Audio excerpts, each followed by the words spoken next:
दिल्ली में भी चुनाव आ रहे हैं, अगर मौका मिले आपको टिकट दे भाजपा, आप चुनाव लड़ने के लिए तैयार हैं मेंटली तौर मानसिक तौर पर? कभी भी सेटिस्फाइड नहीं होता कि उसने ये कर लिया, अब ठीक है भाई मैंने बहुत कर लिया। जोश में और होशो आवाज मैंने बोला देखी जाएगी क्या होता है।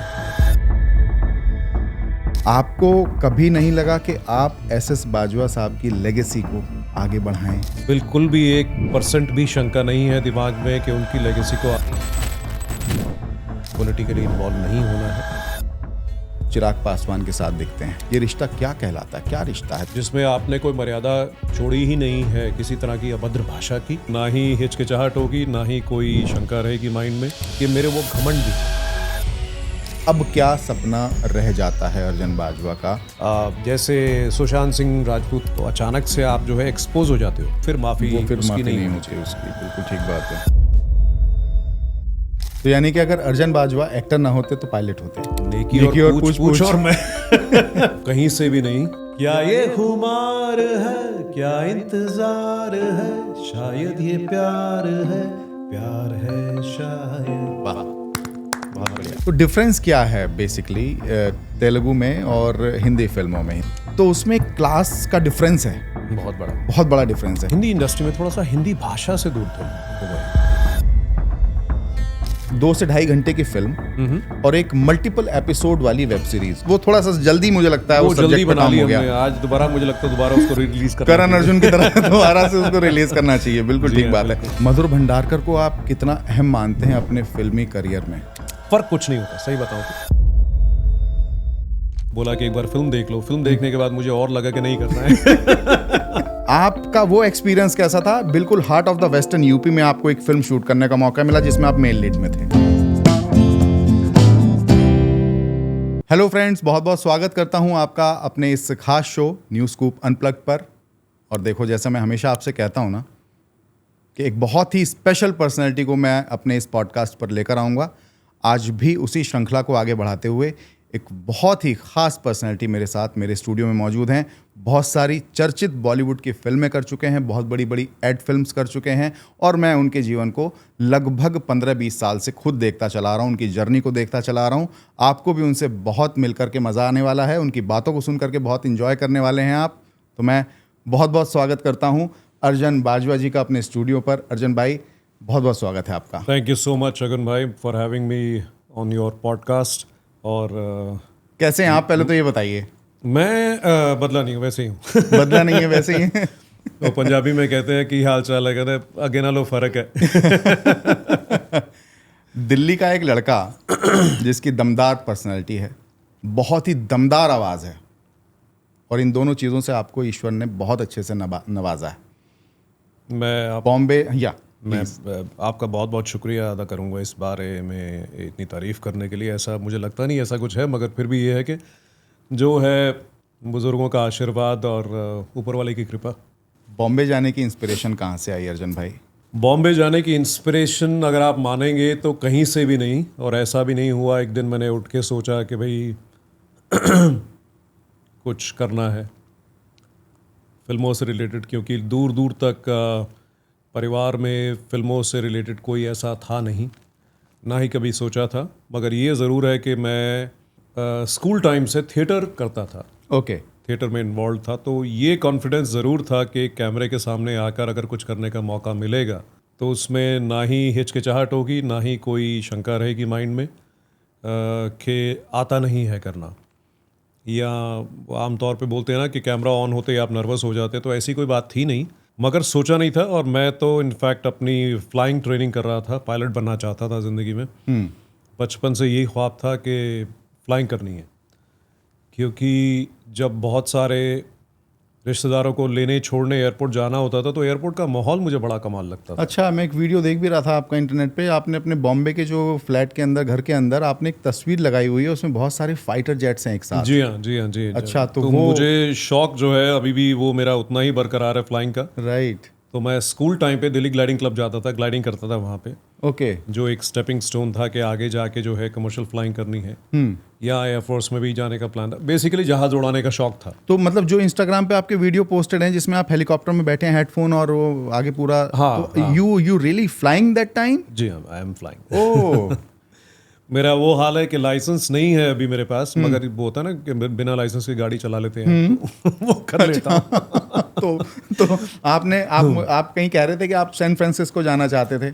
हाँ, बेसिकली मेरे एक मित्र हैं पीट संधू, उनका एक फ्लाइट स्कूल है सैन फ्रांसिस्को बे एरिया में, लिवरमोर में। ओके। वहाँ पे एयरपोर्ट है और उनके खुद काफ़ी सारे एयरक्राफ्ट हैं, ट्रेनिंग एयरक्राफ्ट्स भी हैं और वैसे भी प्राइवेट जेट्स भी हैं उनके पास। तो मैं जब भी वहाँ जाता हूँ तो ये होता है कि भाई उनको फ़ोन कर देता हूँ ओके। कि मैं आ गया हूँ। उसको पता है पीट को कि he is come to fly. और सोने पे सुहागा वाली बात ये होती है कि जब आप, जैसे होता है ना, भी गाड़ी चलानी आपने सीख ली है और कोई कहे यार चलो ज़रा कनॉट प्लेस तक जाकर आते हैं, तो आप बड़ी खुशी खुशी बैठ जाते हो स्टीयरिंग पर। तो मेरा वो हाल होता है कि जब भी मैं वहाँ जाता हूँ तो वो हमेशा कहेंगे कि I have some work in San Jose 40 minute लगते हैं फ़्लाइट को, यहाँ कहीं और है, तो यू वांट टू फ्लाई। अब मतलब नेकी और पूछ और मैं तो ये है कि बिना नहाए धोए तुम बोलो कहाँ बैठना है, फटाफट आके बैठ जाता हूँ। और लास्ट टाइम भी मैं गया हुआ था कोविड से पहले, तो उन्होंने पीट ने मुझे बोला भी कि अर्जन स्टे फॉर सम टाइम, मैं आपको जो है पूरी पढ़ाई करवा के, पूरी ट्रेनिंग करवा के प्राइवेट लाइसेंस जो है उसकी तैयारी कर लो। राइट। मगर उसके लिए शगन भाई आपको तकरीबन 2 महीने तो वहाँ रहना पड़ेगा। और बड़ा मुश्किल था उस टाइम पे। मेरी एक सीरीज़ भी आ रही थी, उसकी शूट भी चल रही थी, स्टार्ट भी होने वाली थी एक और चीज़। तो 2 महीने आप जो है सब कुछ छोड़ के सैन फ्रांसिस्को चले जाओ, और फिर ये है कि ऐसा नहीं है कि फ्री में है, पैसे भी लगते हैं उसके। राइट।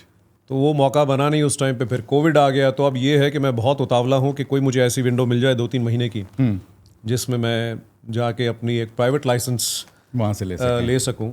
कि हवा में हालांकि कोई रोकने वाला तो नहीं है कि लाइसेंस दिखाओ, मगर फिर भी ये है कि जो एक बकेट लिस्ट में है कि आप सर्टिफाइड पायलट होने चाहिए, वो मुझे करना है। तो यानी कि अगर अर्जन बाजवा एक्टर ना होते तो पायलट होते। जी हाँ, आप कह सकते हैं, बिल्कुल। आज भी मुझे फ्लाइंग का उतना ही शौक है, आज भी मैं टेक्निकली उतना ही समझने की, पढ़ने की कोशिश करता हूँ। आमतौर पे लोग पूछते हैं कि यार तुम्हारी हॉबी क्या है। मेरी हॉबी है यूट्यूब पे एविएशन के बारे में जितना समझ सकता हूँ, जितनी पढ़ाई कर सकता हूँ, सब मैं लगा रहता हूँ उसमें। तो यानी कि जब मैं कल आपको एयरपोर्ट पे रिसीव करने गया तो आप मुझे बता रहे थे कि उसने फ्लाइट का इंजन ही स्टार्ट नहीं किया था, और मुझे लगता है कि ये इंजन स्टार्ट नहीं हुआ, ये तो आम लोगों को तो नहीं पता होता। नहीं, तो इसीलिए आपको पता था। हाँ, क्योंकि 12:30 की फ़्लाइट थी, तो पुश बैक तो 12:30 बजे हो गया, और उसके 5-7 मिनट में आप जो है इंजन स्टार्ट कर लेते हैं जब टो ट्रक आपको पुश करती है, लाइन अप करती है।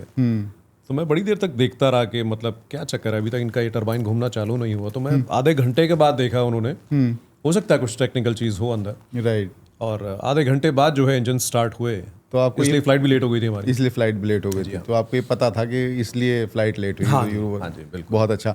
अच्छा, आपने अर्जन भाई, जहाँ तक मेरी जानकारी है, इफ़ आई एम रॉन्ग तो मुझे करेक्ट करिएगा प्लीज़, 2000 में you have started your career in Tollywood, in Telugu. Yes, Telugu. हाँ, 2000 में आपने शुरू किया आपने अपना करियर। उससे पहले आप थिएटर करते थे? नहीं, उससे पहले ये था कि मैं दिल्ली में था तो थिएटर करता रहता था। थिएटर मतलब कॉलेज में, स्कूल में, थोड़ा एमेच्योर थिएटर जो होता है। राइट। कोई ऐसा नहीं है कि अगर आप मुझे पूछेंगे कि कौन सा प्ले किया, रैंडमली जैसा होता है स्कूल कॉलेज लेवल पे। तो वो करते करते मॉडलिंग स्टार्ट कर ली, थोड़ी बहुत कोई शूट कर लिया, कोई म्यूजिक वीडियो कर लिया। और अचानक से मुझे मौका मिला एक तेलुगु फिल्म करने का। राइट। तो वो भी बड़ी कमाल की कहानी थी कि एक डायरेक्टर हैं साने रेड्डी, जिन्होंने मुझे ब्रेक दिया। एक मेरी पहली फिल्म थी संपंगी, उसमें संपंगी, यस। और वो आए हुए थे किसी से, किसी के थ्रू में उनसे मिला, क्योंकि कास्टिंग करना चाह रहे थे। तो मैं मिला, तो उन्होंने फ़ोटोग्राफ्स देखी, पसंद किया। मगर मैंने उनको बोला, मैंने कहा सर मुझे तेलुगु बिल्कुल नहीं आती है। तो बड़ा कमाल का उनका आगे से, don't worry, you can act, will manage in dubbing. मैं ये सोच रहा हूँ यार बोलूँगा तो सही ना, बोलनी तो पड़ेगी। मगर ये है कि वो फिल्म मैंने भी पूरे जोश में और होशो आवास मैंने बोला देखी जाएगी क्या होता है। और वो शगुन भाई फिल्म जो थी 2001 में रिलीज़ हुई, सुपर हिट हुई फिल्म। उसको हिंदी में भी रीमेक किया गया, और उससे मेरी तेलुगु फिल्म्स की कहानी जो है वो आगे स्टार्ट हो गई। हाँ, वो आगे बढ़ी। तो ये सिलसिला 2007 तक चला? ये सिलसिला 2007 तक चला। बीच में कभी मैं दिल्ली आ जाता था, कभी हैदराबाद चला जाता था, तो रेगुलरली मैं रह नहीं रहा था बॉम्बे में। राइट। और 2007 के बाद जब मैंने गुरु फिल्म कर ली जी, उसके बाद जो है परमानेंटली बॉम्बे एक समझ लीजिए बेस बन गया। बेस बन गया। जी, मधुर भंडारकर को आप कितना अहम मानते हैं अपने फिल्मी करियर में?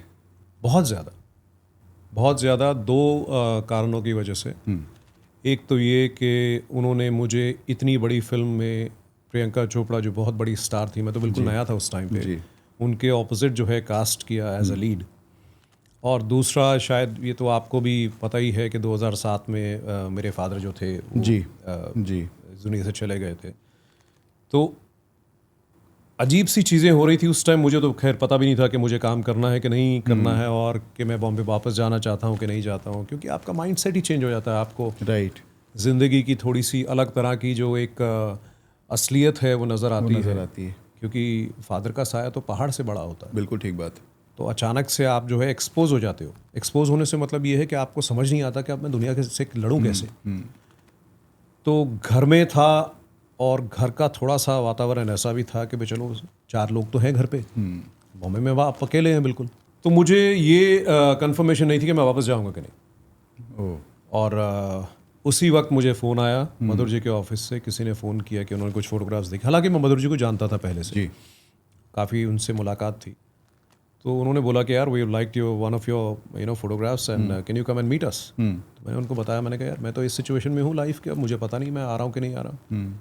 तो उन्होंने बोला कि if at all you decide to come back, हमें आप एक बार कॉल कर लेना। तो मैं तकरीबन 2 महीने बाद वापस गया, और जाने के बाद ये हुआ, क्योंकि घर वालों ने बोला कि तू जा वापस, घर पे बैठ के कोई मतलब नहीं है, जाकर देख एक बार। और वहाँ जब मैं गया तो मधुर जी ने अभी तक कास्ट नहीं किया था। ओके। और जब मैं मिला जाके, उनको भी मालूम पड़ा कि क्या हुआ, क्या जो भी था। और इसलिए मैंने बोला कि दूसरा कारण ये है कि उन्होंने इतनी वेट करने के बावजूद 2 महीने तक कास्ट नहीं किया। और जब मैं मिला उनसे जाके, उनको सारी कहानी बताई, तो उन्होंने इमीडिएटली बोला कि यार मुझे मेरा हीरो मिल गया। तो मैं उनका हमेशा एहसानमंद रहूँगा इस चीज़ के लिए कि एक तो उन्होंने इतनी बड़ी फिल्म में मुझे एज अ लीड, इतनी बड़ी स्टार प्रियंका चोपड़ा के ऑपोजिट कास्ट किया, और ऐसे मौके पर कास्ट किया जब शायद मुझे उस एक मुकाम की, उस एक पुश की, उस एक समझ लीजिए मदद की बहुत ज़रूरत थी ज़िंदगी में अपने आप को दोबारा इकट्ठा समेटने की।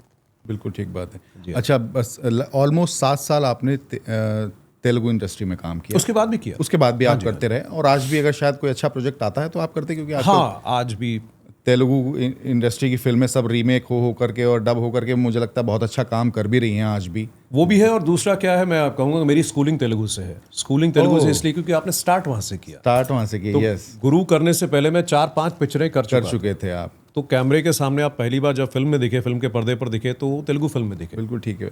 तो आज भी अगर मैं हैदराबाद जाता हूँ तो उसी तरह का प्यार, उसी तरह की रिस्पेक्ट, उसी तरह का जो आपको एक as a film actor, as a hero आपको जो प्यार मिलता है पब्लिक से और इंडस्ट्री से, वो अभी भी मिलता है। वो मिलता है। तो डिफरेंस क्या है बेसिकली तेलुगु में और हिंदी फिल्मों में, हिंदी फिल्म इंडस्ट्री में?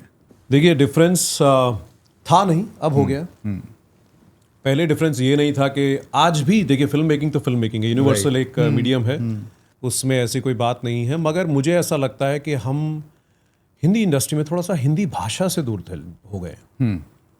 हिंदी भाषा से दूर इसलिए हो गए हैं क्योंकि मैं अभी भी कोई अगर स्क्रिप्ट पढ़ता हूँ या मांगता हूँ, या कोई फिल्म की या कोई वेब शो की, किसी की भी, तो मैं हमेशा उनसे मैं ये कहता हूँ, मैंने कहा यार मुझे हिंदी में दो। और बड़ी हैरानी से कभी कभी देखा जाता है, you want to read in Hindi? ऐसे हाँ भाई, हिंदी फिल्म कर रहा हूँ, हिंदी की स्क्रिप्ट दो पढ़ने के लिए। मैं हिंदी पढ़ लिख लेता हूँ, अंग्रेज़ी पढ़ लिख लेता हूँ, पंजाबी पढ़ लिख लेता हूँ। तो ये 3 लैंग्वेज तो मुझे पढ़नी लिखनी अच्छे से आती है ना। हिंदी तो सबने पढ़ी है बचपन से स्कूल में। वहाँ पर अभी ये हो गया है शगुन भाई के स्क्रिप्ट अंग्रेजी में लिखी हुई है, रोमन इंग्लिश में। सेट पर आप जाते हैं तो सब अंग्रेजी में बात कर रहे हैं। अभी इंग्लिश फिल्म का सेट तो है नहीं। अगर इंग्लिश का होगा तो वो भी आती है अच्छे से बोलनी, वार्तालाप उसमें भी आप कर सकते हैं। हर चीज़ जो है, सिवाय जो आप कैमरे पर डायलॉग बोल रहे हैं, डायलॉग डिलीवरी जो आप कर रहे हैं, उसके अलावा हर चीज़ अंग्रेजी में है।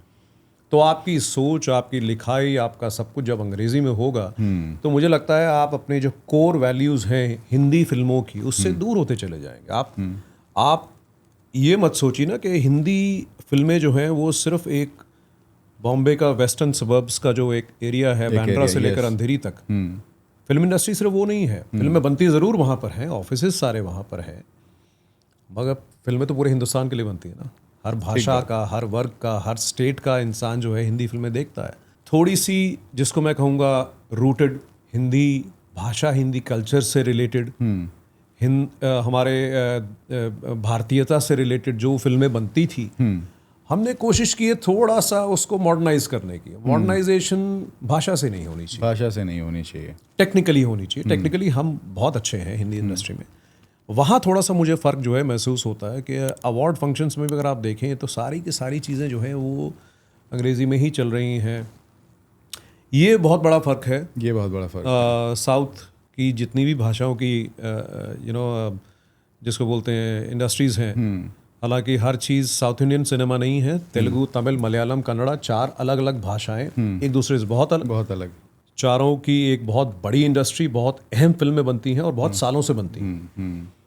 तो तेलुगु इंडस्ट्री में अगर आप मानेंगे, मैं कभी कभी वही एग्जांपल देता हूँ कि अगर आप किसी फिल्म के सेट पर हैं तो वहाँ पर छोटे से छोटा टेक्नीशियन जो शायद सेटिंग का काम कर रहा है, कील ठोक रहा है ना, सेट को बनाने में मदद कर रहा है, वहाँ से आप शुरू हो जाएं, बाकी जितने टेक्नीशियंस हैं, केटरिंग के लोग हैं, एक्टर्स हैं, टेक्नीशियंस हैं, प्रोड्यूसर्स हैं, डायरेक्टर्स हैं, असिस्टेंट, जितनी भी टीम होती है, अगर 100 लोगों की टीम है, शगुन भाई वो सोचते, लिखते, पढ़ते, बोलते सब अपनी भाषा में, सब अपनी भाषा में। तो जब आप ऐसा माहौल बना के रखेंगे तो आप अपनी जो कोर जो है फिल्म मेकिंग की, उससे दूर कैसे हो जाएंगे? ठीक बात है, बिल्कुल। आपकी सोच उस जगह पर है, क्योंकि फिर आपको ये पता लगता है कि मैं अपने लोगों के लिए फिल्म बना रहा हूँ जो इस भाषा को जानते हैं, समझते हैं और देखना चाहते हैं। बिल्कुल ठीक बात। तो ये सबसे बड़ा फ़र्क, ये सबसे बड़ा फ़र्क अब आ रहा है। हाँ, अब आ रहा है। अच्छा, जब हम बात करते हैं आपकी फिल्मों की, तो मुझे आज भी अगर मैं अपनी ज़िंदगी को अब से ठीक 14 साल पहले लेके जाऊँ, आपने एक फिल्म की थी लंका। हाँ, आप उसमें मेन लीड में थे। टिया वाजपेयी आपकी हीरोइन थी उसमें, मनोज वाजपेयी थे उस फिल्म में। और वो फिल्म, स्पेशलिटी उस फिल्म की है कि वो मेरे गृह जनपद में, जहाँ से मैं हूँ, बेसिकली वहाँ शूट हुई। और मैं उस फिल्म की शूटिंग के दौरान काफी आता भी था। बिल्कुल बिल्कुल। वो कैसा एक्सपीरियंस था? क्योंकि आज हम जब इस पॉडकास्ट को रिकॉर्ड कर रहे हैं ना अर्जुन भाई, तो ये भी पश्चिमी उत्तर प्रदेश का ही हिस्सा है। हम गाजियाबाद में बैठे हैं और वो बिजनौर जी। तो पश्चिमी उत्तर प्रदेश में आपको शूट करना, मुझे लगता है कि आपका चूंकि जुड़ाव भी आसपास से ही है, पश्चिमी उत्तर प्रदेश के बॉर्डर पे ही आपका घर भी है यहाँ दिल्ली में। तो आपका वो एक्सपीरियंस कैसा था? बिल्कुल heart of the western UP में आपको एक फिल्म शूट करने का मौका मिला जिसमें आप मेन लीड में थे।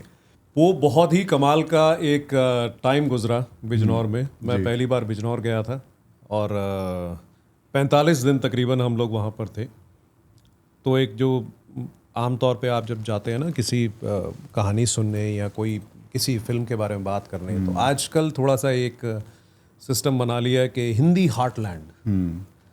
तो हम तो हिंदी हार्टलैंड में पैदा हुए, हिंदी हार्टलैंड में काम किए, पले बड़े हैं। तो वो जो हिंदी हार्टलैंड है बिजनौर का, वहाँ पर मुझे जाकर ऐसा नहीं लगा कि मैं फिल्म शूट करने आया। शूटिंग हो रही है वो अलग बात है, वहाँ पर आप रह रहे हैं, वहाँ मंझ चुके हैं, हमार जिसको बोलते हैं ना, आप बिल्कुल उस माहौल में एकदम सेट हो चुके थे।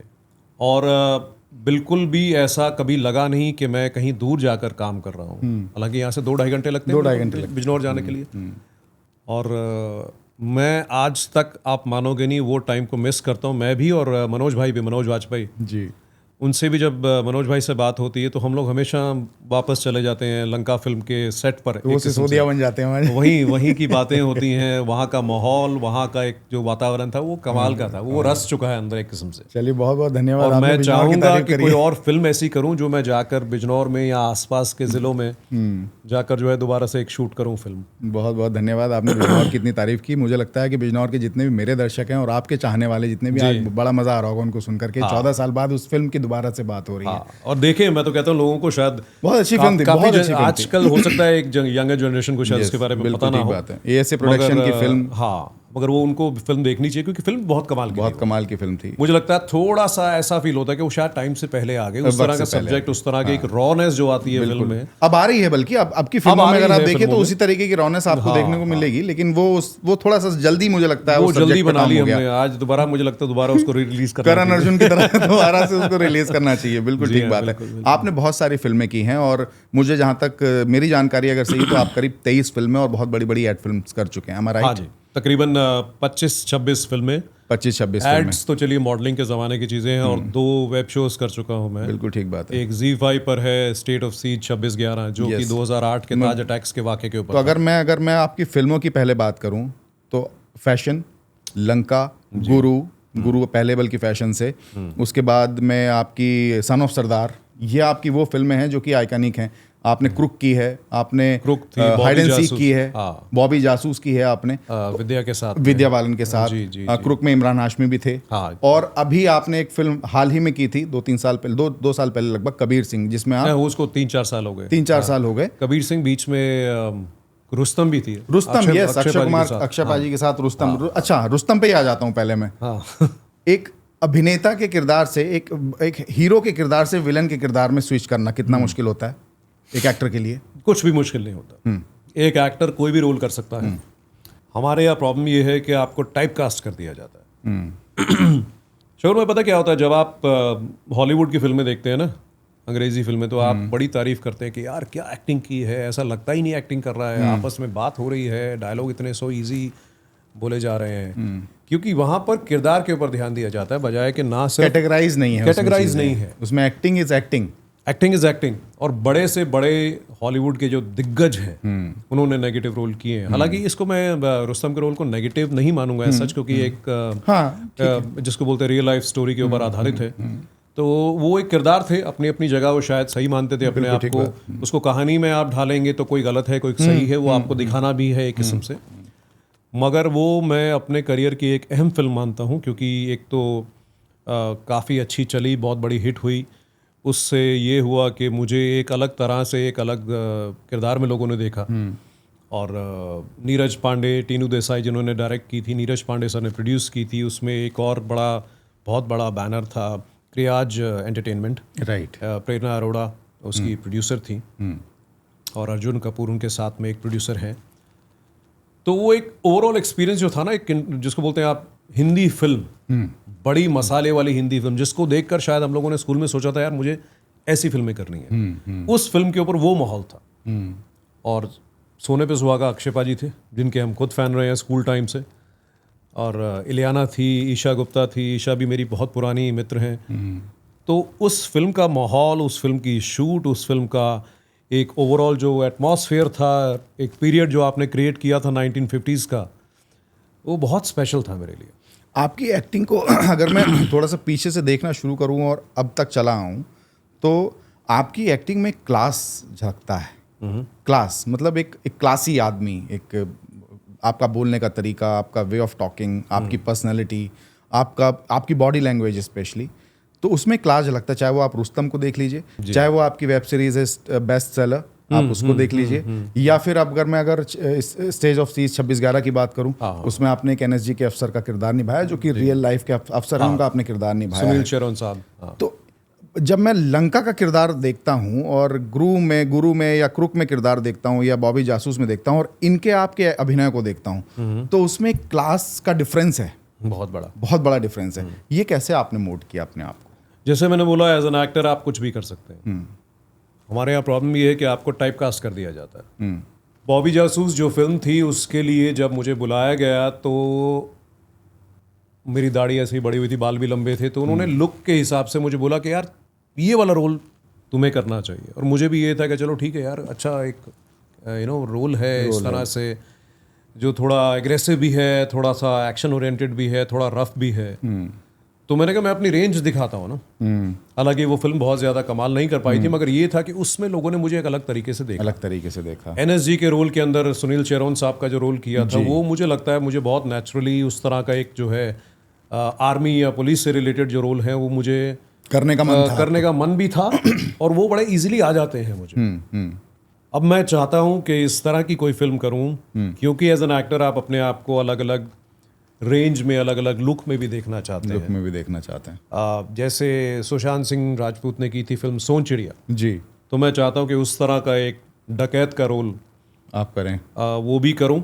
और मुझे उम्मीद है, और हो सकता है मैं उस चीज़ पे लोगों के सामने खरा भी उतरूँ, कि वो भी मैं उतना ही अच्छे कन्विंसिंग तरीके से कर लूँगा।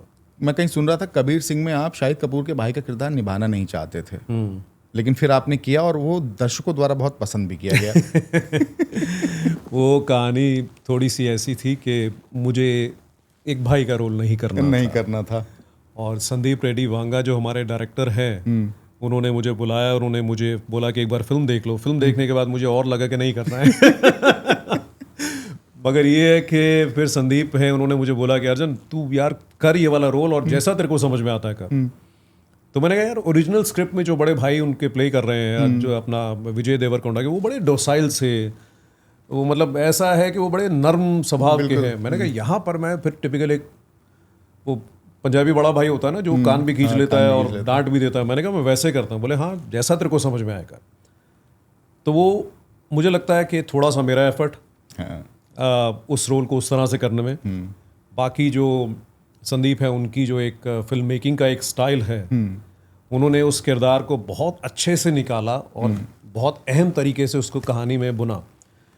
मगर उसकी एक कंडीशन थी मेरी करने की। मैंने कहा मैं ये as a full fledged role नहीं करूँगा, इसको मैं स्पेशल अपीयरेंस का क्रेडिट लूँगा। तो मैंने वो स्पेशल अपीयरेंस का क्रेडिट लिया, क्योंकि जैसे मैंने आपको बोला कि यहाँ हमारे क्या होता है कि आपने अगर रोल कर लिया तो उसके बाद आप फिर वो एक उस कैटेगरी में आ जाओगे जहाँ लोग सोचेंगे कि यार एक कैरेक्टर के लिए तू फिट है, जो मैं नहीं चाहता। तो मैंने कहा मैं कर लूंगा वो वाला, मगर मैं स्पेशल अपीयरेंस क्रेडिट लेकर करूंगा, ताकि ऐसा लगे कि हाँ मैंने किया है, मगर मैं इस कैटेगरी में नहीं हूँ। राइट, वो बेस फिल्म बेस आप पे नहीं है, आप बस अपनी एक विशेष आप उपस्थिति दर्ज कराने के लिए आप फिल्म में गए, लेकिन वो बहुत सराहा गया। हाँ सराहा गया। और दूसरा ये भी है कि काफ़ी लोगों ने बोला कि मेरी और शाहिद की जो है एज ए भाइयों की केमिस्ट्री भी बहुत लोगों को अच्छी लगी। शाहिद तो कमाल के एक्टर हैं, मेरे भी फेवरेट हैं वो, सही बताऊं तो।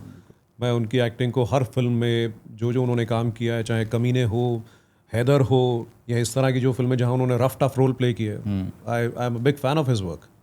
अब आपने, मुझे लगता है कि चाहे बड़ी अभिनेत्रियां हों या बड़े अभिनेता हों, जी हाँ, बड़ी एक्ट्रेस और बड़े एक्टर्स, सबके साथ ऑलमोस्ट काम कर लिया।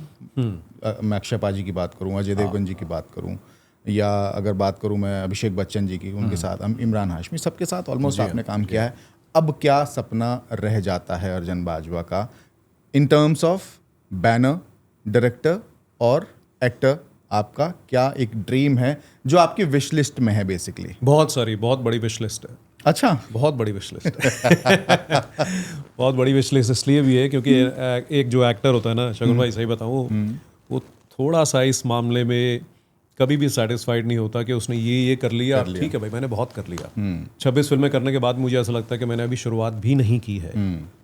तो डेफिनेटली जैसे मैंने बोला कि अलग तरह के किरदार, अलग तरह की एक लुक, और ख़ास तौर पर एक थोड़ी सी रफ टफ थोड़ी जो कहानी हो, जिसमें आपको या तो बहुत ही एक जिसको बोलते हैं ना कि मतलब चाहे उसको मैं थोड़ा सा ऐसा बोलूं कि एक देहात की कहानी हो, डकैती की कहानी हो, उस तरह की फिल्म मैं करना चाहता हूँ। वो आपकी विश लिस्ट? वो मेरी विश लिस्ट में है। या फिर ये है कि एक बहुत ही कड़क आर्मी या डिफेंस से रिलेटेड या फिर पुलिस फोर्स से रिलेटेड उस तरह का रोल करना चाहता हूँ। तो स्टेज ऑफ सीज 2611 से आप सेटिस्फाई नहीं हुए यानी कि? मैं उसको हालांकि अपना one of the best projects मानता हूँ, क्योंकि एक तो ये है कि इतने बड़े जो किरदार हैं, रियल लाइफ हीरो हैं हमारे।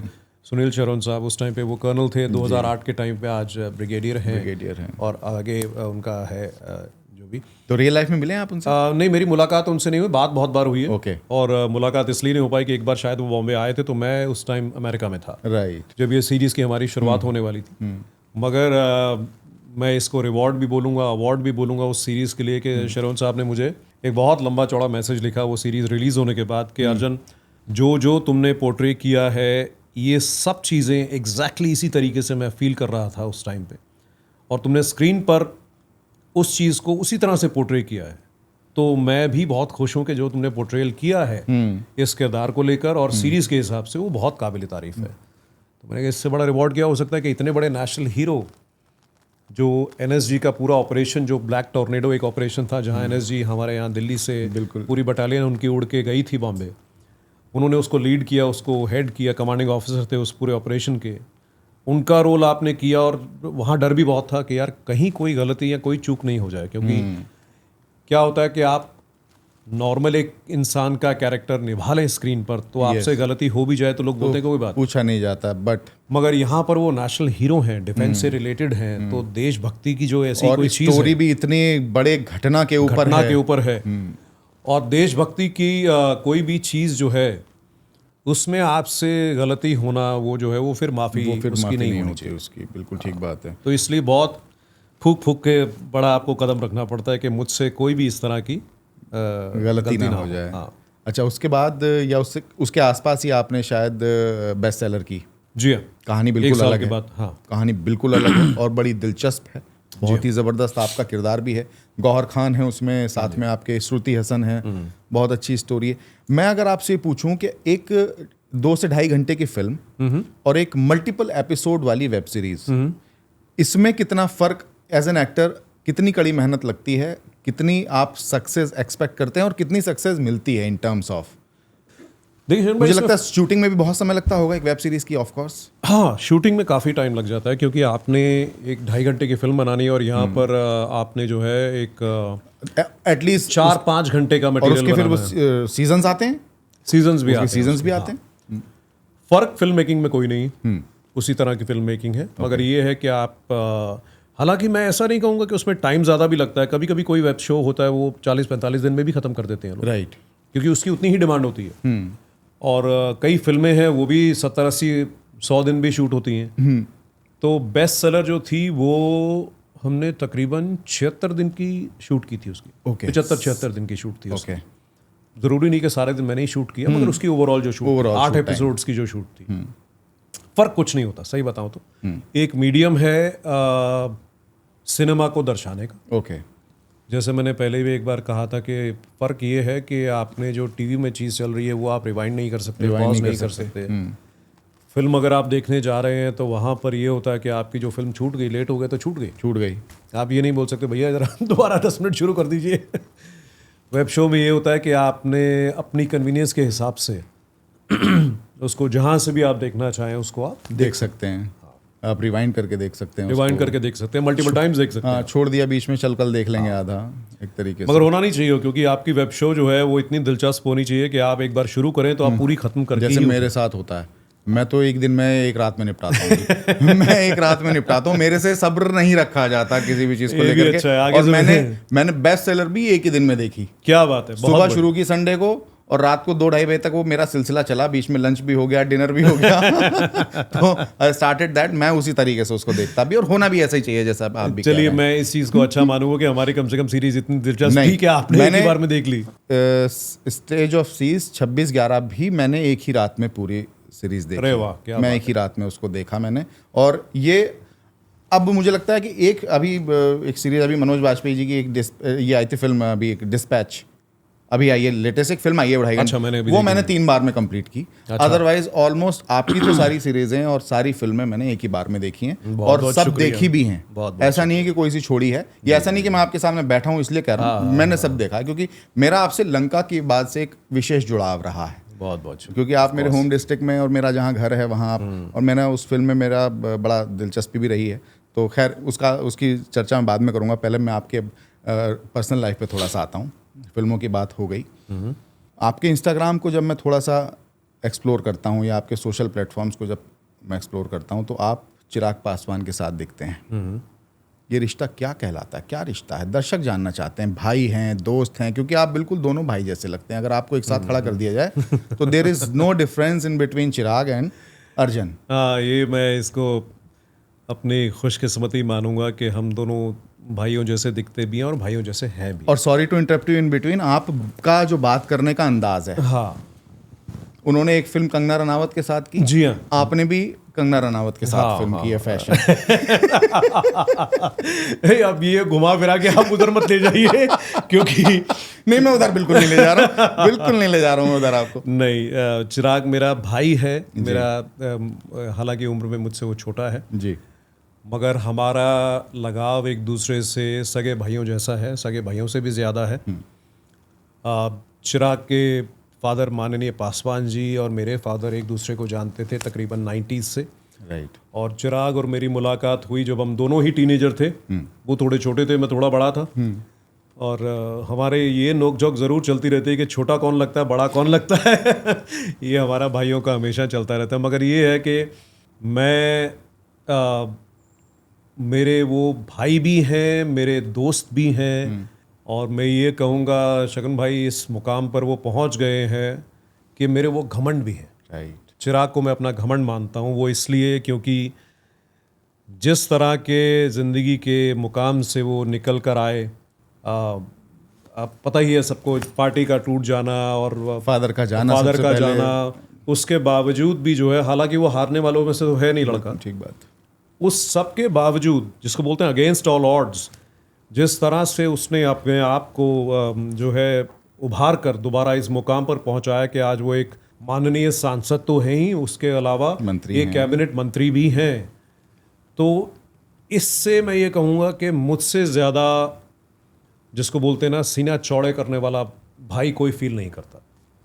मैं उससे मजाक भी कर लेता हूँ हमारे भाइयों के बीच में, जैसे बिल्कुल आपको ठीक पता है बात। कि कई बातें होती हैं, मजाक भी होते हैं, इधर उधर की बातें भी होती हैं, मगर मैं कई बार उसको बोल चुका हूँ मैं कि मैं अपने आप को खुशकिस्मत मानता हूँ कि मैं आज ये दिन देख रहा हूँ कि मेरा भाई जिस मुकाम पर है, और ईश्वर करे वो इससे आगे ही आगे जाए, तो मेरे लिए तो बहुत मेरी ज़िंदगी का गर्व हिस्सा का है। विषय है आपके लिए। और हम दोनों एक दूसरे को ये बात कह भी चुके हैं कि मैं शायद ये बात को नहीं मान सकता कि मेरी ज़िंदगी में मैं चिराग मेरा भाई ना हो, या चिराग भी ये फील करता है कि मैं एक्सपेक्ट नहीं कर सकता था कि मेरी ज़िंदगी में तू मेरा भाई, हम लोग एक दूसरे को जानते ही ना हो, वो ज़िंदगी इनकम्प्लीट हो जाएगी। वाह, क्या बात है। इससे खूबसूरत रिश्ते की जो परिभाषा है, मुझे लगता है नहीं हो सकती, जो परिभाषा आपने बताई। बाजवा साहब एक बहुत बड़ी शख्सियत थे। जी हाँ। मुझे लगता है कि ये जब हम इंटरटेनमेंट इंडस्ट्री से रिलेटेड जब हम पॉडकास्ट करते हैं तो पारिवारिक चीज़ों को मैं डिस्कस नहीं करता हूँ, ये मेरा हमेशा एक नियम रहा। लेकिन आपके साथ जो एनर्जीज, मेरा कनेक्शन बना, हाँ जी, उसको लेकर के, और आपके फादर साहब का जो व्यक्तित्व का मैं जो मुरीद रहा हूँ, उसको लेकर के मुझे आपसे सवाल पूछना चाहिए। मैं खुद को रोक नहीं पा रहा हूँ। उनका एक बहुत बड़ा व्यक्तित्व था दिल्ली की स्पेशली राजनीति में। चूँकि दिल्ली में चुनाव भी आ रहे हैं, मेरा ये सवाल इसलिए भी इम्पॉर्टेंट हो जाता है। आपको कभी नहीं लगा कि आप एसएस बाजवा साहब की लेगेसी को आगे बढ़ाएं? आप चूँकि बॉम्बे चले गए, आपने एक नई अपनी राह पकड़ी, दूसरी राह पकड़ी, पॉलिटिकल नेपोटिज्म को आपने आगे नहीं बढ़ाया। लेकिन ये मुझे लगता है कि हमारी राजनीति में होता है, अगर आप अपने फादर की लेगेसी को आगे बढ़ाते हैं तो ये इसमें कोई बुराई नहीं है। आपको कभी नहीं लगा कि आपको भी उसे आगे बढ़ाना चाहिए था? हर क्षण, हर सेकंड, 24 घंटे, 7 दिन, 12 महीने, साल भर साल, मुझे इस चीज़ का एहसास होता है कि वो नहीं है, और इस चीज़ का एहसास होता है कि मुझे कुछ करना है। तो आपके सवाल का अगर मैं एक बहुत ही सरल शब्दों में जवाब दूं तो बिल्कुल भी 1% भी शंका नहीं है दिमाग में कि उनकी लेगेसी को आगे लेकर नहीं जाना है या पॉलिटिकली इन्वॉल्व नहीं होना है। मैं अपने तौर पर, अपने हिसाब से चीज़ों के बीच में हूँ।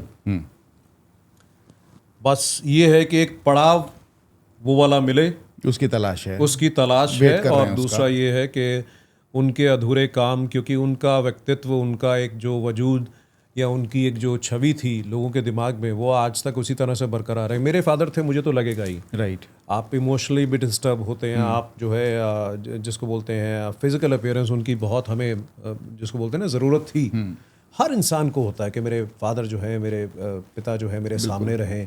खैर ज़िंदगी को कुछ और जिसको बोलते हैं मंजूर था, मगर ये मैं ज़रूर कहूँगा कि मुझसे ज़्यादा ज़माना या सोसाइटी वो परेशान है उनके ना होने से।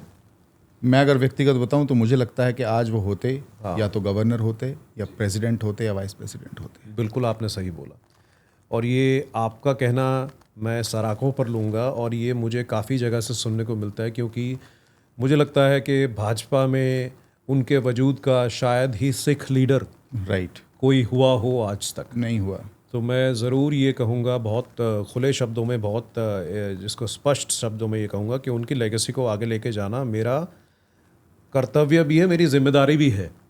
मैं सिर्फ एक पड़ाव ढूंढ रहा हूँ जहाँ पर मैं, जिसको बोलते हैं सक्रिय राजनीति में, इन्वॉल्व हो सकूं। दिल्ली में भी चुनाव आ रहे हैं, अगर मौका मिले आपको टिकट दे भाजपा, आप चुनाव लड़ने के लिए तैयार हैं मेंटली तौर, मानसिक तौर पर? कोई शंका नहीं है, 1% भी जिसको बोलते हैं शंका नहीं है दिमाग में कि अगर पार्टी मौका देती है। मैं पार्टी से ही ये कहूँगा कि मतलब ज़रूरी नहीं है कि आप सोचें कि भाई मुझे यहाँ पार्टी से काम करना है वहाँ। मैं चाहता हूँ कि जो हमारे पिता की एक लेगेसी थी, जो उनके अधूरे काम थे, उस चीज़ को आगे लेकर जाऊँ। समाज सेवा में लोगों के लिए जो वो सोचते थे, उस चीज़ को, उनका जो व्यक्तित्व था वो उन तक सीमित ना रह जाए। हम उसको जो है आगे, एक पीढ़ी जो है उसको आगे लेकर जाए, ताकि लोगों को भी ये लगे कि नहीं, उनकी जो एक छवि थी वो हम इसमें देख पा रहे हैं। मैं वही बोल रहा हूँ, मैं उनका एक क्षण भी बन जाऊँ तो शायद मैं बहुत अपने आप को खुशकिस्मत मानूंगा, क्योंकि वो एक अलग ही दुनिया के इंसान थे। हमारे पिता थे इसलिए हमें तो लगेगा ही, मगर ये है कि भाई वो किसी और दुनिया से आए थे। जो उनका एक रुतबा था या जिस तरह की उनकी सोच थी समाज को लेकर, लोगों को लेकर, लोगों का भला करना, लोगों की मदद करना, और अब उनके हाथ में एक अथॉरिटी भी आ गई थी। एक वाक़या आपसे मैं शेयर करूँगा। मेरे मदर बता रहे थे एक दिन, कहते हैं कि भाई जब वो मेयर बन गए, दिल्ली के महापौर बने, तो उन्होंने एक दिन लाकर मम्मी के सामने हमारे 150 फॉर्म रख दिए। ओके। तो हमारे मदर ने बोला भी ये क्या चीज़ है?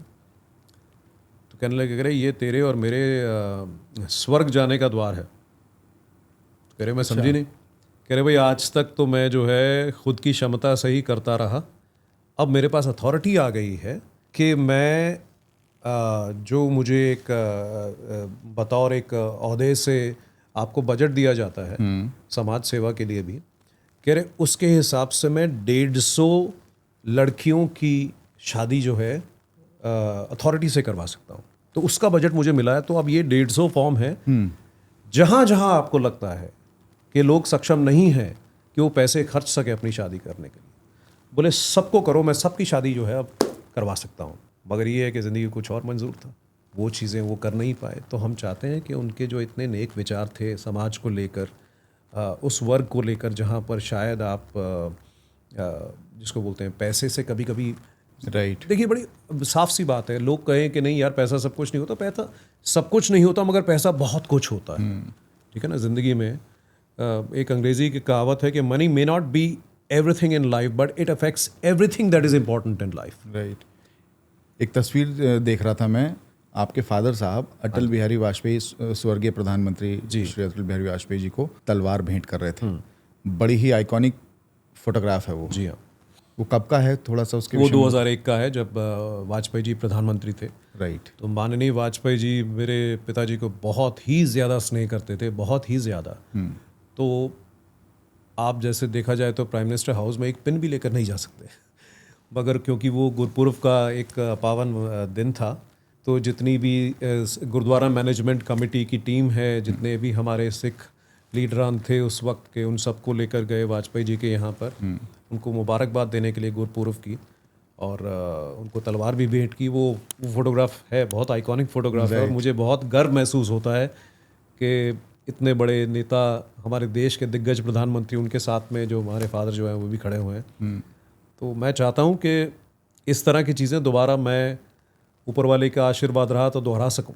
जब फादर साहब थे आपके मौजूद, तो उस वक्त में मुझे लगता है कि दिल्ली में जो वाकई में बीजेपी को रिप्रेजेंट करने वाले नेता होते थे, चाहे वो मैं साहिब सिंह वर्मा साहब की बात करूं, चाहे वो मदन लाल खुराना साहब की बात करूं, चाहे मांगेराम शर्मा जी की बात करूं, मांगेराम गर्ग जी, मांगेराम गर्ग जी सॉरी, और चाहे मैं एस बाजवा साहब की बात करूं, मुझे लगता है कि दिल्ली हर्षवर्धन, डॉक्टर हर्षवर्धन भी इस वक्त में बहुत एक्टिव थे, अभी भी हमारे बीच में है। मुझे लगता है कि ये जो बीजेपी की परंपरागत राजनीति को आगे दिल्ली में जो उस वक्त में बढ़ाया जाता था, आपको लगता है कि आज वो दिल्ली में आपको उनकी कमी खलती है कहीं ना कहीं? मेरा ये कहना कि मुझे खलती है, तो अब निजी तौर पर तो मुझे खलती ही है अपने पिता का ना होना, मगर मुझे लगता है कि समाज को ज़्यादा खलती है, क्योंकि वो जो थे बहुत ही सारे के सारे दिग्गज नेता थे। वो समाज को जोड़ने वाले, समाज को साथ लेकर चलने वाले नेता थे। उनका कभी भी कोई भी पर्सनल एजेंडा समाज को लेकर नहीं था, या किसी ओहदे को लेकर के मैं अगर ये करूँगा तो मुझे इन रिटर्न ये मिलेगा। वो स्टॉलवर्ट थे सारे के सारे, उस ज़माने के नेता थे, एक्चुअल जिनको बोलते हैं लीडर थे। तो ये तो आई थिंक समाज भी ये चीज़ को महसूस करता है कि उस तरह के जो ओरिजिनल स्टॉलवर्ट्स थे, शायद हमें उस तरह के लोग जो हैं दोबारा से राजनीति में चाहिए, जिनको हर वर्ग के अक्रॉस पार्टी लाइंस, हर तरह के लोग जो हैं उतना ही स्नेह करते थे, सब कुछ भूल के कि आप किस पार्टी से हैं, किससे नहीं। एक निजी जिसको संबंध सबसे था, पब्लिक में संपर्क था सबसे, तो उस तरह के लोगों की जरूरत तो थी और आज भी है। राष्ट्रवाद को लेकर के जो देश के माननीय प्रधानमंत्री श्री नरेंद्र मोदी जी की जो नीतियां हैं, जो उनके कार्य हैं, आप उसको देखते रहते हैं, समझते रहते हैं, पढ़ते रहते हैं। उत्तर प्रदेश की मैं बात करूं तो योगी आदित्यनाथ जी की जो नीतियां हैं, या जो सनातन को लेकर के, धर्म को लेकर के जिस तरीके की वो चीज़ों को आगे बढ़ा रहे हैं, और देश का प्रधानमंत्री मोदी जी द्वारा जिस तरीके से विदेश में हमारे देश का नाम रोशन हुआ है, और हम बहुत ही ताकतवर और आज की डेट में शक्तिशाली मुल्क के तौर पर आंके जाते हैं विदेशी फोरम पर, आपको क्या लगता है मोदी जी द्वारा जिस तरीके के कार्य किए जा रहे हैं, इनको और गति देने के लिए आपके जैसे यूथ की ज़रूरत है? देखिए, मैं एक बहुत ही छोटा सा कण हूँ इस समाज का जो ये सोचता है, मगर अगर आप इसको बहुत बड़े लेवल पर देखें तो क्या ये बहुत ही समाज में या दुनिया में एविडेंट नहीं है कि 2014 के बाद जो हमारे देश की एक छवि जो यहाँ पर थी आज आसमान छू रही है, उसका श्रेय तो मैं हमारे माननीय प्रधानमंत्री जी को ही देना चाहूँगा। आज जो है, चाहे अर्थव्यवस्था की बात करें, अब मैं पॉलिटिकल बात नहीं कर रहा हूँ, जो हम भी as a student of society समझते हैं, अर्थव्यवस्था की बात करें, इंफ्रास्ट्रक्चर की बात करें, या हमारे देश की ओवरऑल छवि की बात करें, हिंदुस्तान का जो एक मुकाम है, हिंदुस्तान की जो एक स्टैंडिंग है, वो दुनिया में कहाँ की कहाँ पहुँच चुकी है। और इसका मैं कहूँगा जिस तरह से उन्होंने बिना रुके, बिना कुछ सोचे, शंका रखे दिमाग में अपने देश के लिए निस्वार्थ काम करने का जो कार्य किया है पिछले 10 साल में, वो तो बहुत ही सराहनीय है। वो तो बड़ी मतलब साफ सी बात है कि इसमें किसी को शंका ही नहीं होनी चाहिए। तो यानी आज आप कहीं भी दुनिया में चले जाओ, you feel proud to be Indian, you feel proud कि मेरे हाथ में हिंदुस्तान का पासपोर्ट है। आप देश में घूम रहे हों, इतना मुझे लगता है राष्ट्रवाद और इतना एक जो गर्व वाला जो एक जिसको बोलते हैं फीलिंग, वो शायद मुझे नहीं लगता कि आज तक आई थी। जो माननीय प्रधानमंत्री जी ने हमारे देश में हर वर्ग के लोगों में एक जो है उत्साह जो भर दिया है कि गर्व से कहो कि हम हिंदुस्तानी हैं, हम भारतीय हैं, तो ये तो वो फीलिंग है, बिल्कुल ठीक बात है, इसमें कोई बात ही नहीं। आप ये सोचो ना कि मतलब मैं अपने आप को ये फील करता हूँ कि यार मुझे डिफेंस से रिलेटेड या राष्ट्रीयता से रिलेटेड रोल्स करने हैं फिल्मों में, क्योंकि आपके अंदर वो एक भावना जाग चुकी है कि मुझे अपने देश के लिए जो चीज़ अच्छी हो रही है उसको जो है पर्दे पर दिखाना है, उस तरह के रोल करने हैं। मोदी जी की टीम में काम करने का अगर आपको सौभाग्य प्राप्त हो जाए, जी हाँ, तो आप क्या करना पसंद करेंगे? क्योंकि बहुत सारी चीज़ें हैं, उनकी टीम में काम करने वाले जो लोग हैं बहुत सारा कुछ करते हैं, तो आपका कोई ऐसा विज़न? जहां उनको लगे मुझे खड़ा कर दें, क्योंकि उनका विजन इतना बड़ा है देश को लेकर, तो मुझे जिस तरह की भी जिम्मेवारी अगर वो दे दें, मैं उसके लिए पूरा तैयार हूं। चलिए, राजनीतिक प्रश्नों से फिर से बॉलीवुड की तरफ लौट पड़ता हूं। मुझे लगता है चर्चा राजनीति पे बहुत लंबी हो जाएगी, जी। लेकिन मैं तो चाहता हूं कि आपको पॉलिटिकली एक्टिव होना चाहिए, ये मेरे दिल की बात है। मैंने जैसे पहले ही कहा आपसे कि एनर्जीज जब कनेक्ट होती हैं, तब मैं जिसके साथ एनर्जीज कनेक्ट हुई मैं उनको ये बातें व्यक्तिगत बोलता हूँ, और मैं पब्लिक प्लेटफॉर्म पे बोल रहा हूँ, पॉडकास्ट में बोल रहा हूँ। You have to come, you should come into the politics, you should take forward your father's legacy. और मैं फिर से बात करता हूँ, आपकी एक फिल्म आ रही है सेकंड चांस। हाँ जी।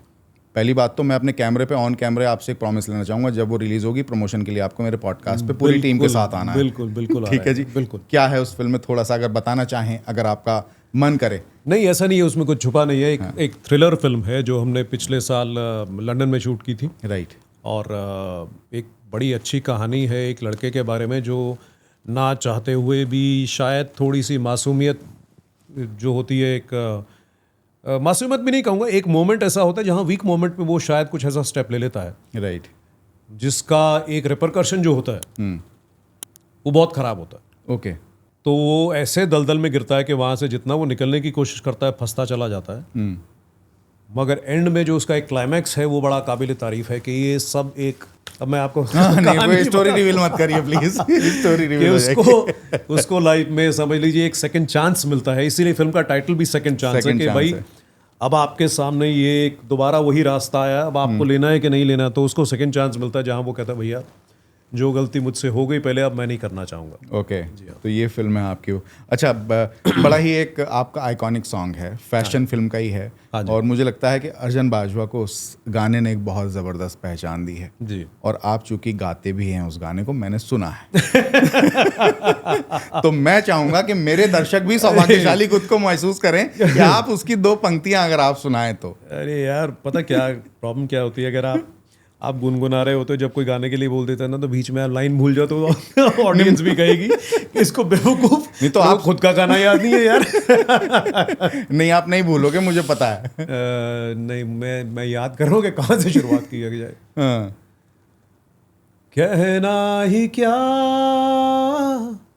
तेरा दखल ना कोई, खुद को दिखा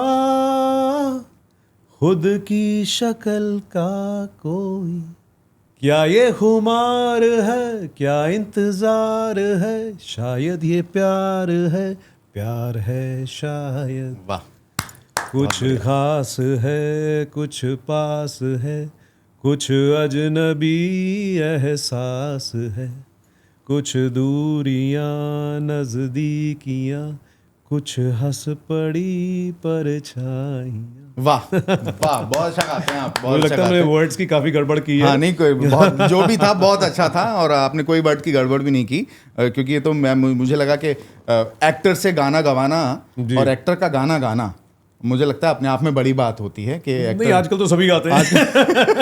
मैं रियल में उम्मीद भी गा करता था कि मैं शायद थोड़ा बेहतर गा पाता, तो शायद मैं भी शायद साइड पर, हाँ। इसको बोलते हैं गायकी की दुकान भी शुरू कर देता।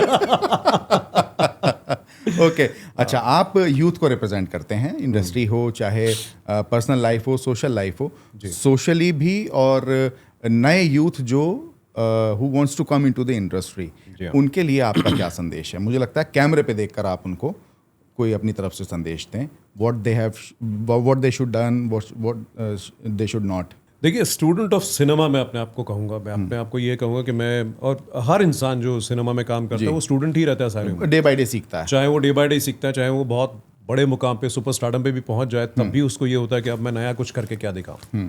तो आप नया तभी कर सकते हैं जब आप एज ए स्टूडेंट उस चीज़ को सीखेंगे, बजाय कि ये सोचने के कि हाँ मुझे सब कुछ आता है। सब कुछ आता है, बिल्कुल। तो मैं जितने भी हमारे ऑडियंस हैं, अगर वो चाहते हैं कि एस्पायरिंग एक्टर्स हैं, एक्ट्रेसेस हैं, एक तो मैं शगुन भाई, वही मैं एक बार पहले भी बोल चुका था कि यार इंस्टाग्राम जो है ना, उसने कमाल की एक चीज़ ज़रूर की है, हालांकि उसके प्रोज एंड कॉन्स अलग बात है, कि दूर दराज कई ऐसी जगहों पर लोग बैठे हैं जिनका शायद बम्बई आना ना हो पाए या नहीं आ सकते, या ऐसी जगहों पर बैठे हैं कि एक बड़े शहर से कनेक्ट उनका इतना ईजी नहीं है, आसान नहीं है। इंस्टाग्राम के ऊपर उन्होंने कई ऐसी चीज़ें डाली हुई हैं तो जो आप देखकर हैरान हो जाते हैं कि यार कमाल है, कमाल का टैलेंट भरा हुआ है, चाहे वो सिंगिंग में हो, चाहे एक्टिंग में हो, या और किसी तरह का टैलेंट लोगों में हो। और आजकल तो अच्छी बात यह है कि इतने सारे रियलिटी प्रोग्राम्स भी हो गए हैं, जैसे इंडिया गॉट टैलेंट है या इंडियन आइडल है, जहाँ पर बहुत सारे लोगों को मौका भी मिलता है, और बहुत सारे इस टाइम के जो फेमस सिंगर हैं उन्होंने भी वहाँ से वो पड़ाव एक जो है पार किया है। तो मैं तो यही कहूँगा कि अगर आपने ठान लिया है तो अपने क्राफ्ट पर ध्यान दें। राइट। क्योंकि क्या होता है आमतौर पे ना, फिल्म इंडस्ट्री के चकाचौंध जो है वो लोगों को ज़्यादा आकर्षित करती है कि यार वहाँ पार्टियाँ हो रही हैं, इंस्टाग्राम पे दिख रहे हैं, आप अच्छी गाड़ी से उतर रहे हैं, आप पार्टी पर जा रहे हैं, फ़ोटोएँ खिंच रही हैं आपकी, आप फॉरेन लोकेशंस पे शूट कर रहे हैं, आप घूम फिर रहे हैं, अच्छा खाना खा रहे हैं, अच्छे कपड़े पहन रहे हैं, वो सब एक पार्ट है फिल्म इंडस्ट्री का। ओके। जैसे हमारे बड़े अच्छे मेरे बड़े प्रिय मित्र भी हैं, डायरेक्टर भी हैं, सुधीर मिश्रा साहब।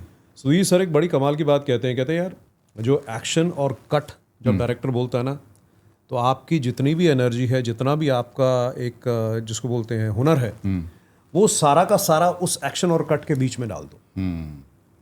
इतनी अपनी जो जिंदगी में सीखा है सब कुछ भूल के एक्शन और कट के बीच में अपनी सारी जद्दोजहद उसमें डाल दो। जब वो टाइम ठीक हो जाएगा ना, वो समा बंध जाएगा करेक्ट तरीके से स्क्रीन के ऊपर, तो जितनी भी चकाचौंध है वो अपने आप आपके इर्द गिर्द घूमने लगेगी। तो इस वहम में या इस तरह के जिसको बोलते हैं भ्रम में ना रहें कि फिल्म इंडस्ट्री जो है वो सिर्फ चकाचौंध है, वो एक हुनर है और बहुत ही कमाल का और बहुत मुश्किल भी है। क्योंकि ऐसा नहीं होता कि भाई आप जो है ये बड़ी पुरानी बात है, आपको बताता हूँ। हमारे पिताजी के साथ में एक काम करते थे, तो जब मैंने डिसाइड किया कि मैं देखता हूँ फिल्मों में ट्राई करके देखता हूँ, तो उन्होंने पंजाबी में बड़े प्यार से बेचारों ने इनोसेंटली बोले पाजी उसमें मुश्किल क्या है, उत्थे कैमरे के सामने जाके गल्लां ही करनी हाथों ते ला के। तो मैं बड़ा हंसा इस चीज़ को। मैं कहा यार इतना ही आसान होता कि कैमरे के सामने गल्ला करनी गल्ला करनी है हाथों से ला के, तो फिर तो मतलब कोई बात ही नहीं थी। तो वो नहीं है, बहुत कुछ सीखना पड़ता है। जितनी एक्टिंग आसान दिखती है ना उतनी है नहीं। कितने घंटे चलते हैं शूट? शूट तो देखिए, शूट चलना वो आसान काम है। वो तो आम तौर पे जो लोग किसी और फील्ड में काम कर रहे हैं वो भी घंटों घंटों काम करते हैं, उतनी ही मेहनत कर रहे हैं वो। मगर एक्टिंग पता क्या है शकर भाई, एक्टिंग फिजिकल काम है सारा। और फिजिकल काम के बावजूद आप उतने ही मेंटली इन्वॉल्व हैं और आपको अपना बेस्ट ही देना है उसमें। क्योंकि आप, ये ऐसा काम नहीं है कि आज जो है आपकी तबीयत ख़राब है, मैं किसी भी काम को कम नहीं बोल रहा हूँ, आपकी तबीयत ख़राब है तो शायद आप किसी अपने कुलीग को बोल सकते हैं यार आज मैं आ नहीं पाऊँगा, तो ये ज़रा संभाल लेना मेरा काम, है ना, ऑफिस में। बिल्कुल। यहाँ पर वो बोलते हैं कि you are the instrument and you are the player. आप ही हो, आप खुद ही हो, साज भी और आपको बजाना भी खुद ही है। आप खुद ही साज हो और आपको अपने आप को ही प्ले करना है, तो आपके लिए कोई एक्सक्यूज़ नहीं है। आपको अपना बेस्ट वर्जन जो है ना वो कैमरे के सामने, क्योंकि एक बार वो चीज़ जो छप गई ना वो अमर हो गई, वो परमानेंट हो गई। तो अच्छा बुरा जो भी होगा वो आपका हमेशा दिखने वाला है लोगों को। ठीक बात। तो जब तक आप उस चीज़ पर कंसंट्रेट नहीं करेंगे और सिर्फ ये सोच कर चलें कि फिल्म इंडस्ट्री में जो चकाचौंध है या एक मुंबई शहर का एक जो माहौल है उसको एंजॉय करने के लिए मुझे फिल्म इंडस्ट्री में जाना, तो प्लीज़ वो दिमाग से निकालें। मुंबई बड़ी कमाल की एक नगरी है, मेरी कर्म भूमि है, मैं तो उसको अपना घर मानता हूँ। हालांकि मैं दिल्ली से हूँ मगर मेरे लिए कोई कंपैरिजन नहीं है। कोई मुझे पूछता है दिल्ली या मुंबई, दोनों ही उतने। ठीक बात। अपने माँ दो अपने बच्चों को जैसे कंपैरिजन नहीं कर सकती ना, उस तरह से अगर आप किसी दूसरे शहर से गए हैं तो आप मुंबई शहर को अलग नहीं मान सकते, क्योंकि आपका वजूद, आपकी जो पहचान, आपको जो कुछ भी है वो उस शहर ने दिया। तो मैं उसको भी अपनी माँ ही मानता हूँ। तो वहाँ का माहौल जो है, 1 मिनट लगता है स्लिप होने में। स्लिप होने से मतलब ये है कि जो आपका एक आपने लक्ष्य बनाया है उससे हटने से डिस्ट्रैक्शन बहुत है। आप अकेले रह रहे हैं, आप घूम फिर रहे हैं, पार्टी कर रहे हैं, तो आपका अपने लक्ष्य डिस्ट्रैक्ट होने से 1 सेकंड का फासला है। तो मैं आपके सवाल पे ही आ जाता हूँ या आपकी बात पे आ जाता हूँ कि जिस किसी को भी ये दिमाग में है कि मुझे फिल्मों में या सिनेमा जगत में कुछ करना है, तो फिर वो अपने लक्ष्य को जो है ना वो मतलब वो बोलते हैं ना उस पर केंद्रित रहे। मछली की आँख वही दिखनी चाहिए, उसके अलावा उसके मतलब उसके नाक की तरफ भी आपकी नजर ना जाए। यानी कि घोड़े को जो आगे लगा दिए जाते हैं ना, तो घोड़े को ब्लाइंडर्स लगे होते हैं। जब तक आप वैसे नहीं करेंगे तब तक मुकाम हासिल करना बहुत मुश्किल हो जाता है। पेशेंस भी है। मैं इस चीज़ में, वैसे आप मानेंगे नहीं, मैं इसको किस्मत को बहुत बड़ा हिस्सा मानते हैं कि मैं किस्मत को ओवरऑल लाइफ में भी हिस्सा मानता हूँ, सिर्फ फिल्म जगत से रिलेटेड नहीं है। कि आप अगर आपकी किस्मत में कुछ चीज़ें लिखी हैं ना तो आपके रास्ते बनते चले जाते हैं, लोग मिलते चले जाते हैं, आप उस तरफ खुद ही सही ट्रैक पकड़ लेते हैं। मगर ये है कि वो रास्ते ढूंढने, वो लोगों से मिलना, उसके लिए मेहनत तो करनी पड़ेगी। वो मेहनत तो आपको करनी पड़ेगी। बिल्कुल ठीक बात है। मैं अपने दर्शकों को बताता हूँ आपसे बात करते हुए, एक बहुत छोटा सा लगभग 20 सेकंड का एक एज अ रिपोर्टर एक फिल्म में मैं आपको कल बता भी रहा था, विवेक अग्निहोत्री साहब की एक फिल्म थी हेट स्टोरी 1। अच्छा। उसमें 20 सेकंड का मुझे लगता है मैंने एक वो छोटा सा एक रिपोर्टर का किरदार उसमें निभाया था। मतलब खून आप भी चख चुके हैं। तो मुझे लगता है कि सिनेमा का खून आप भी चख चुके हैं। हाँ, तो वो हार्डवर्क को एज ए जर्नलिस्ट मैंने भी देखा है कि वो 20 सेकंड का शॉट लेने में भी कितनी पूरी टीम की एक पूरा काम होता है और आपकी खुद की बड़ी मेहनत होती है। सुबह 10 बजे सेट पर पहुंचने के बाद आप 6 बजे शाम को उस 20 सेकंड के लिए छूटते हैं। तो मुझे लगता है कि वो बहुत कड़ी मेहनत तो हर चीज़ में है। और मुझे लगता है फिल्में बनती हैं 2 घंटे में, हम देख करके एक वो बना लेते हैं कि अरे फिल्म अच्छी थी, बुरी थी, लेकिन उसके पीछे जो कड़ी मेहनत होती है वो मुझे लगता है कि बहुत कम लोगों को पता होती है और वो पता होना चाहिए। और आजकल एक चलते चलते एक और सवाल पूछूंगा आपसे लास्ट में, गालियां कितनी इंपॉर्टेंट हो गई हैं भैया फिल्मों में, वेब सीरीज में? क्या बिना गालियों के काम चल नहीं पा रहा है? मैं उस चीज़ के बहुत खिलाफ हूँ।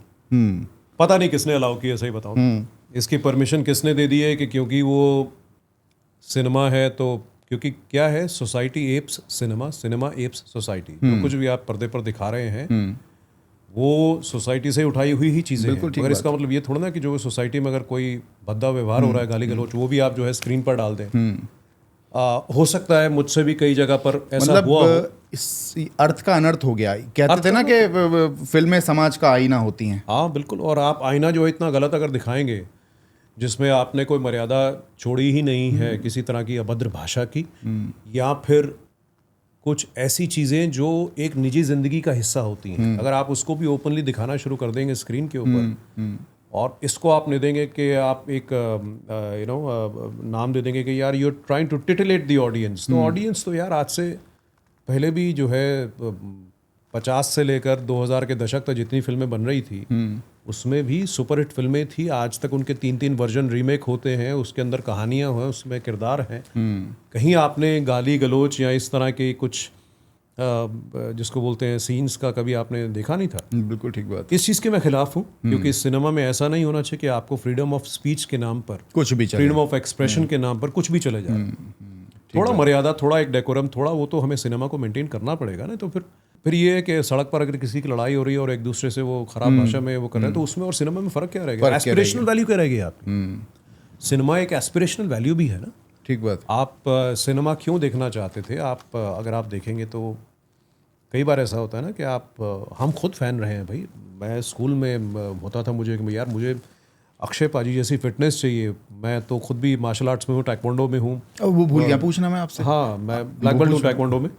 तो हमेशा दिमाग में ये रहता था यार वो करते हैं, मार्शल आर्ट्स दिखाते हैं स्क्रीन पर, मुझे भी दिखाना है। तो एस्पिरेशनल चीज़ों की मैं खोजबीन कर रहा था ना एक एक्टर में अपने। बिल्कुल ठीक बात है। इंडो ताइवान एक कोलैबोरेशन आ रहा है आपका। हाँ जी, वो बड़ी कमाल की फिल्म है। मैंने एक बार पहले भी बोला कि हर बच्चे को ना बचपन में होता है कि ब्रूसली की तरह कूद फान करना और जैकी चैन की तरह जो है आप करना चाहते हैं चीज़ें। तो जितना भी मेरा एक वो जो जैकी चैन बनने का, ब्रूसली की तरह फिल्म में एक्शन करने का जो एक सपना था वो पूरा किया मैंने उस फिल्म से। ओके। ये फिल्म है, इसका टाइटल है डेमन हंटर्स। Daemon hunters. ये पहली इंडो ताइवान कोलैबोरेशन है। 2 हीरो फिल्म है, एक मैं हूँ और एक ताइवान के एक्टर हैं जेसी लिन। ओके। और ये एक्शन कॉमेडी है जो कि अगले साल रिलीज होने वाली है। इसमें बहुत कुछ ग्राफिक्स से, कंप्यूटर ग्राफिक्स का, वीएफएक्स का बहुत बड़ा रोल है। ओके। तो एक फैंटेसी फिल्म भी कह सकते हैं इसको, मगर प्राइमरीली एक्शन और कॉमेडी है। Action comedy film. हाँ, और लोगों को अच्छी लगेगी, क्योंकि नॉर्मली क्या होता है अगर आप 2 देशों के बीच की कहानी बनाते हैं तो ऐसा होता है कि भाई एक लड़का यहाँ का होगा, लड़की वहाँ की होगी, लव स्टोरी होगी, अगर डिफरेंस ऑफ कल्चर होगा। मगर ये यहाँ ऐसा कुछ नहीं है। यहाँ एक प्रॉपर 2 लड़कों की कहानी है कि उनके साथ ज़िंदगी में क्या क्या हो रहा है, और उनके अंदर एक आध्यात्मिकता जो उनके बुजुर्गों ने डाली हुई थी उनको एहसास ही नहीं है, उनको इल्म नहीं है उस चीज़ का, किस तरह से वो अपनी एनर्जीज को चैनलाइज करते हैं। और फिर क्लाइमैक्स में एक बहुत कमाल का एक्शन क्लाइमैक्स है, 15-16 मिनट का। ओके। वो फिल्म है, तो उसमें हमने भारतीयता भी काफ़ी है उसमें। मैं अब सारी चीज़ें नहीं खोलूंगा उसके बारे में। जब लोग देखेंगे तो उनको बहुत मज़ा आएगा फिल्म। राइट। बहुत बहुत धन्यवाद अर्जन भाई, आपने इतना समय निकाला। और मुझे लगता है कि आपसे जो दिल की चर्चा हुई है, मुझे लगता है ये चर्चा पॉडकास्ट की चर्चा नहीं है।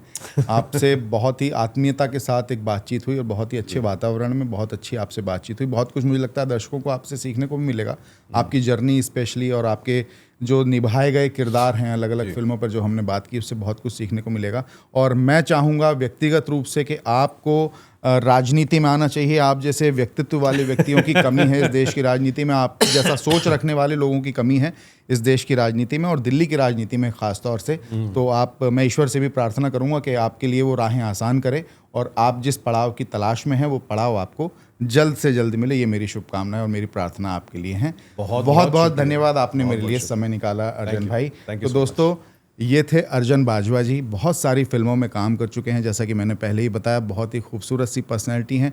मैं इनको क्यूट नहीं कहूँगा, अब इन्होंने अपने लुक में बहुत परिवर्तन कर लिए हैं, तो इसलिए he is a very versatile kind of actor. और आपने जो पर्सनैलिटी और व्यक्तित्व को धारण किया है, ये आपका गहना है, और आपको इनसे बहुत कुछ सीखने को मिले। आप इनको फॉलो करिए, लाइक करिए, इस पॉडकास्ट को ज़रूर शेयर करिएगा, देखिएगा, और अपने दोस्तों के साथ, अपने जान पहचान के लोगों के साथ इसको ज़रूर शेयर करिएगा, ताकि वो भी बहुत कुछ सीख सकें। आपने इस पॉडकास्ट को देखने के लिए समय निकाला, आपका बहुत बहुत धन्यवाद। और मेरे इस पॉडकास्ट को ज़्यादा से ज़्यादा देखिएगा, एक बार फिर से रिक्वेस्ट है। देश और दुनिया की खबरों के लिए अपनी न्यूज़ स्कूप देखते रहिए। नमस्कार। थैंक यू, नमस्कार।